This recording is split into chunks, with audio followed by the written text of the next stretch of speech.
Hello, friends, and welcome back to Stories About Entitled People. Our first story is like a dream. It's exactly what we wish would happen to Karens every time they try to pull this crap. But before we begin, best way to support our channel is to leave comments, like, and subscribe with the turned-on bell so you don't miss the new video every single day. Here we go. No, lady, not mall cop, actual cop. Okay, so slightly disingenuous title as I'm English and we don't have mall cops, just regular security guards. In a former life, a few years ago now, I was a police officer here in good old England. I moved from a team dealing with action-packed 999 calls, speeding around in an old Ford Focus and dealing with interesting things, to working in a team that supported a large shopping complex, shoplifting, antisocial behavior, real hard-hitting stuff. The uniform was a white shirt, black tie, and if I was out and about, a stab vest over the top, with one of the big pointy hats too. If I was on a break though, I'd just put on my normal jacket to cover my shoulder numbers. This was mainly for personal security. So to a casual observer, I was just a bloke in a white shirt with a black tie. Cue the moment.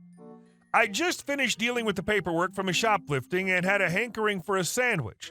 I locked my vest and hat away, but left my belt of tools, can of spray, cuffs, and metal stick, England again, on. I popped a plain black jacket over the top and ventured into the shopping complex in search of a footlong.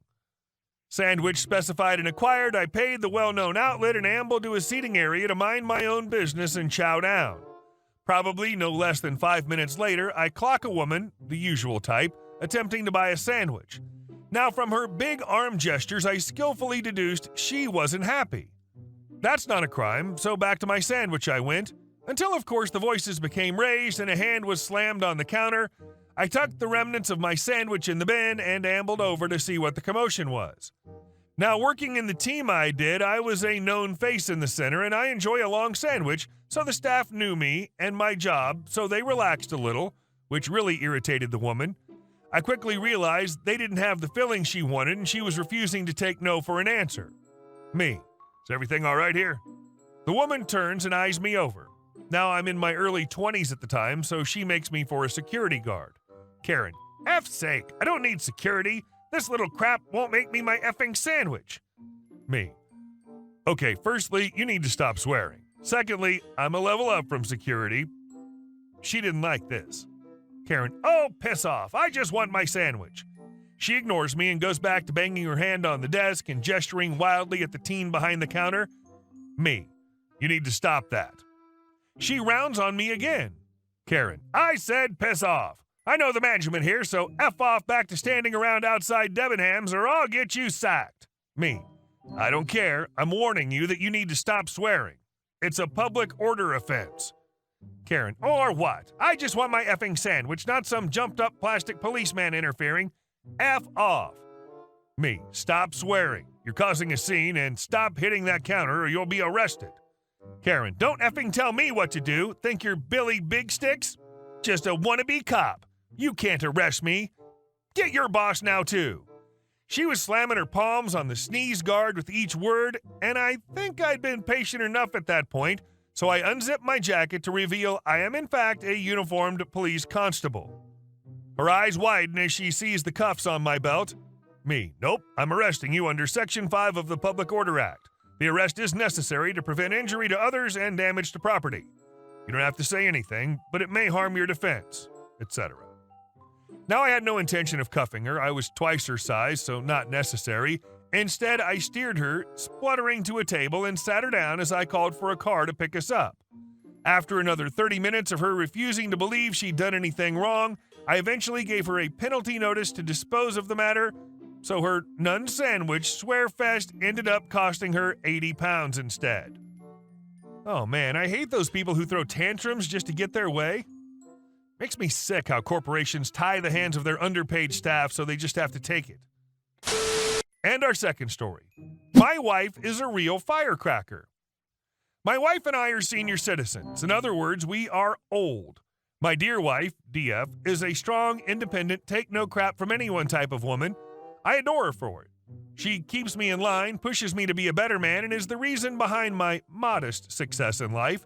She's sarcastic, is wicked smart, can cuss like a sailor, and as she gets older, her filter is practically non-existent. A few months ago, we decided to treat ourselves. We made reservations and went to a rather high-end restaurant. They had a maitre d', sommeliers, highly trained waitstaff, etc. My wife, even though she's in her 70s, has very little gray hair and can pass for 55. She was wearing a very pretty white lacy blouse, very flattering black pants, and black flats. She looked good. When we arrived, there was no line, surprisingly, and the maitre d' had apparently stepped away from the podium where he stands. We were waiting there, and my wife was right next to the podium, and I had sat down at one of the benches provided by the entrance when another couple came in. Without missing a beat, the man walked up to the podium and told my wife, Rockefeller, not the name he used, "We have reservations for two." My wife said that she was sure someone would be with them shortly. The woman huffed a little, and the man said, "Please seat us now." My wife told him that she's waiting to be seated, but the man said again, "Seat us now." So my wife said, "Right away, walk this way." She walked away with them behind her as she walked around the partition separating the entrance to the dining area, circled around to the other end, and led them back to the entrance and, pointing to the bench, said, "Sit down." The man looked like he was going to blow a gasket, and my wife repeated, "I don't work here, you moron. You wanted me to seat you, so sit the F down."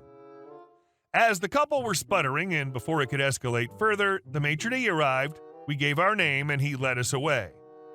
There was no yelling and no threats of police. We had a wonderful meal, overpriced, but oh well, and the other couple was several tables away from us. We didn't interact again with them, but they did shoot us dirty looks now and then. Now, before you say my wife overreacted and could have explained that she didn't work there in a better way, she has a wicked sense of humor and hates idiots. She loves being a smart butt and is so good at it. One of the reasons that I, after being with her all these years, still love being put in my place by her when I start getting a little too misogynistic. Edit. I've lost the love of my life to the current global health crisis. Maybe someday I'll be able to post new content about the wonderful woman I was honored to call my wife. I'm just not in the headspace to do so now. I want to point something out. In my opinion, my wife was a beautiful, kind, intelligent woman.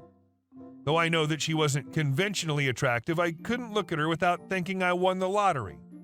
Beauty's in the eyes of the beholder, and I felt she was lovely. She had her faults, as do all of us.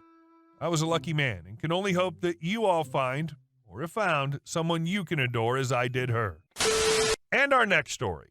Remove the president from the HOA. A few years back, I lived in some condos as a renter that had an HOA. Each condo had a street-facing door and garage, as well as a door on the inside facing the pool. I'm a typical working middle-class guy with a typical family, a wife, some kids, and the occasional pet. One of our neighbors was 3 specific families that got together and decided to buy this one unit on the end. They all lived there most of the time and often had questionable visitors come by. The president of the HOA for the condos was also the majority owner, and he lived hours away but would come vacation at his condo during the summer to be by the beach.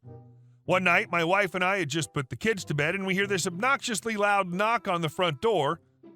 We have a doorbell, is all I could think, so I walked up to the door and looked through the peephole and recognized the guy, but could tell something was up. My wife freaked and called the cops, like right away.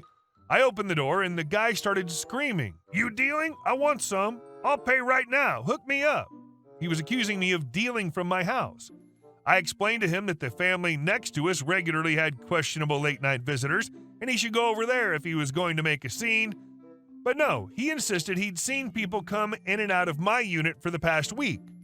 My wife heard the conversation and relayed it to the cops, who at this point were en route. Frustrated at being yelled at by a drunken idiot this late at night, I told him if he thought he found something illegal, he should call the cops and not go knocking on doors, putting himself in danger. He took it as a threat and in return started threatening me. I had enough, so I went inside. About the second I got the deadbolt locked, he starts banging again, waking up my sleeping 3- and 1-year-olds. I stepped into my room, grabbed my pump shotgun, told the kids to go to the back of the house, and opened the door again with my gun to his face. My wife told me John, a family friend who was also the on-duty night cop, was coming to the house. I told her to advise him of the situation. The drunken HOA president then took my show of arms as confirmation that I was indeed the dealer he was after and starts to walk off. I let him because I'm not about to walk outside of my house with a loaded gun drawn. He calls the cops, and before he gets off the phone, John, our family friend, arrives with lights on and everything. I put my gun down and stepped outside to talk the situation through. The HOA president thought that the cops were there in response to his call because he didn't know about my wife calling. He starts yelling at the cop, "I caught him red-handed." John cleverly asks him to cross the street for questioning, then placed handcuffs on him for being in public domain while intoxicated.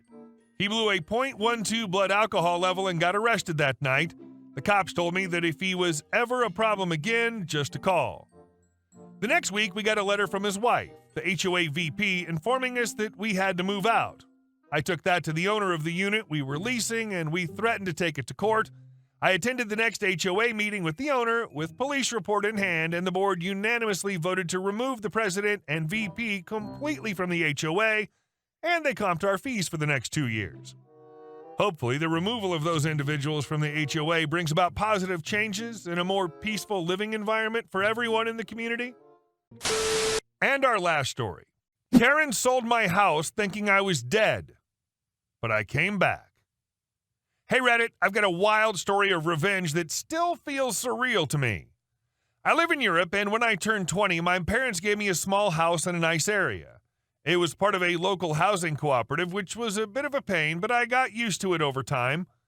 My career path took me into the military, and by 30, I was about to finish another contract. But then the war in Ukraine started, and given my family's history with Russia and my father rushing to join the effort, my grandparents suffered greatly from repressions in Russia during the communist era. I didn't want this plague to eventually reach my house and my family's new home. I joined the International Legion of Ukraine, equipped with the skills and a drive to make a difference.